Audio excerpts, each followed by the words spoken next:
Good evening.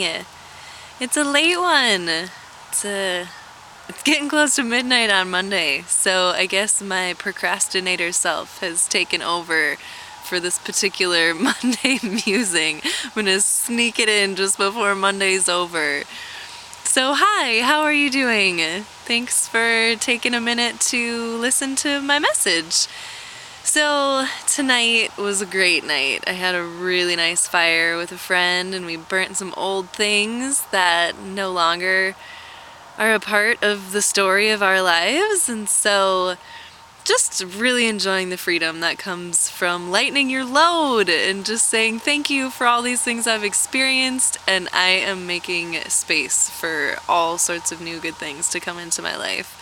So on that note too, I have no idea how well lit this is going to be, so this will be about the message and not the messenger, and enjoying the fact that I'm an amateur, so it's okay, this doesn't have to be perfect. This is all a fun experiment.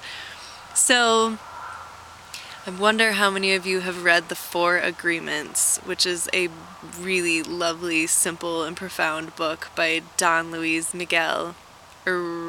That's maybe not even right, actually. It's something like that. Alright, we're gonna just keep going with it. I could go inside and correct myself, but the point I want to make is it's a really beautiful book, and it talks about in the beginning that we all have the judge in our minds and we all have the victim in our minds.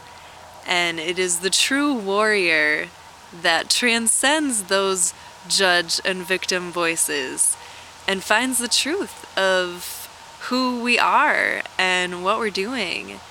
And in conversation tonight, it was, really coming clear to me that I believe that we all come into this life with a truth and something that we are meant to bring the world. And we grow up and we have all this conditioning, and we learn certain programs and patterns and things that have been passed down through the generations, through our families, through our schooling, through our culture. And it can often really throw off our radar and really confuse us as to our truth that we came in to share with the world. We can get really lost in those judge voices that say we're not good enough, we're not pretty enough, we're not fantastic enough, we don't have enough money, we don't have enough wisdom. And then we can switch over to the critic voice that, no, not the critic is the judge. So the judge and the critic are the same. And then there's the victim that kind of goes deeper into the I'm not good enough and feels like everything is happening to us. Like, why did that happen to me? Why did my car get broken into? Why did this person die? Why me? So we can spend years and lifetimes even in these voices and telling stories from these perspectives.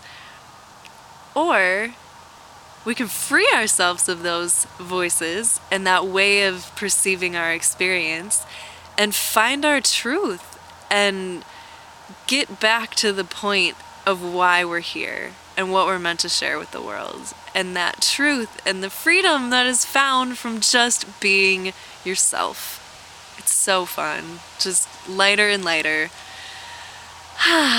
Well, I hope that came across as something valuable for you. I know that these are things that I've enjoyed practicing and experiencing and growing from and lightening up from. So I wish you all the best. So much love. Good night, sweet dreams.